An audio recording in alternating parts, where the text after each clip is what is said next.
L'élément le plus puissant sur la terre et dans les cieux, c'est le sang. Je répète encore, l'élément le plus puissant dans les cieux comme sur la terre et sous la terre, c'est le sang. Et le sang précieux de Jésus-Christ de Nazareth. Et le sang héréditaire est aussi puissant.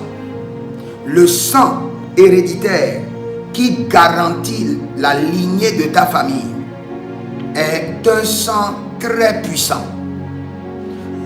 Nous sommes numérotés, identifiés par nos sangs. Moi, je m'appelle Jeremiah Naou. Toi, peut-être, tu t'appelles Rufin Dayan. Le nom que nous portons n'est pas notre nom dans le règne de l'esprit. Le nom du règne de l'esprit, c'est le nom de notre sang. On nous reconnaît dans le règne de l'esprit par notre sang. Et par notre sang, on peut dire c'est le fils de telle personne. Il est de la lignée de telle personne.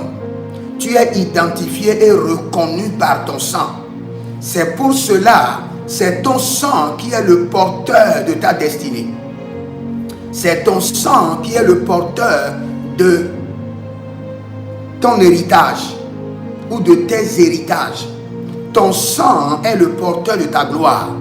Ton sang est le porteur de tes ouvertures, de tes visas.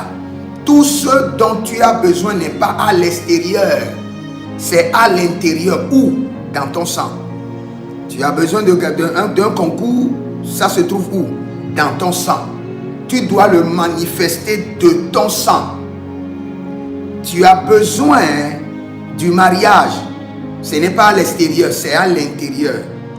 De par la prière, tu fais juste un transfert. Tu transfères le mariage de ton sang héréditaire et tu le manifestes dans le règne physique. Tout ce dont tu as besoin. Tu as besoin d'acheter une maison, tu dois l'acheter depuis ton sang et le transférer dans le règne physique.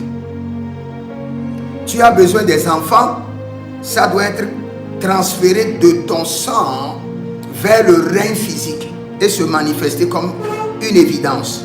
Tout ce dont un homme a besoin est dans son sang. Pas au ciel, pas sur la terre, pas dans la main de ses ennemis, mais dans son sang. Toute grâce, toute capacité vient d'abord de ton sang. Il est vrai, l'Éternel fait grâce. Il est vrai, l'Éternel délivre. Il est vrai, l'Éternel restaure. Il est vrai, le Seigneur nous donne la victoire.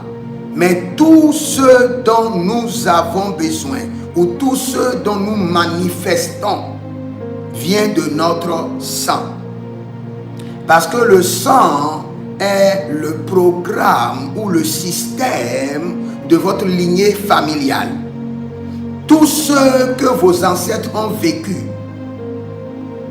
jusqu'à ce jour, on n'a pas besoin d'aller interpeller les morts ou votre ancêtre pour lui demander ce qu'il a vécu.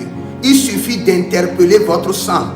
Votre sang a l'information de tout ce que votre ancêtre a vécu.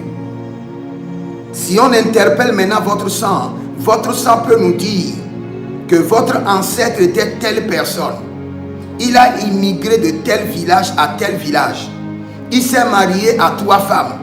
Il a ignoré sa première femme et deuxième femme. Il a fait ceci, il a fait ceci. Il a fait telle alliance, tel sacrifice. Il croyait à telle chose, il ignorait telle chose. Il aimait telle nourriture, il aimait à s'habiller avec telle couleur. Votre sang est le disque dur de votre lignée familiale. Un disque dur qui ne perd jamais ses informations. Je répète encore. Votre sang est le disque dur de votre lignée familiale qui ne perd jamais ses informations. Jamais. Jamais. Je le répète encore. Votre sang est le disque dur de votre lignée familiale qui ne perd jamais les informations. On peut interpeller votre sang et avoir toutes les informations. Du début jusqu'à la fin. On peut faire voyager le Saint-Esprit dans les profondeurs de votre sang. Et votre sang parlera. N'oubliez pas, la Bible déclare que le sang de Jésus parle plus fort que le sang d'Abel. Cela veut dire que le sang d'Abel aussi parle. Cela veut dire que le sang d'Abel parle. Maintenant, laissez Abel, laissez Jésus. C'est-à-dire, votre sang parle.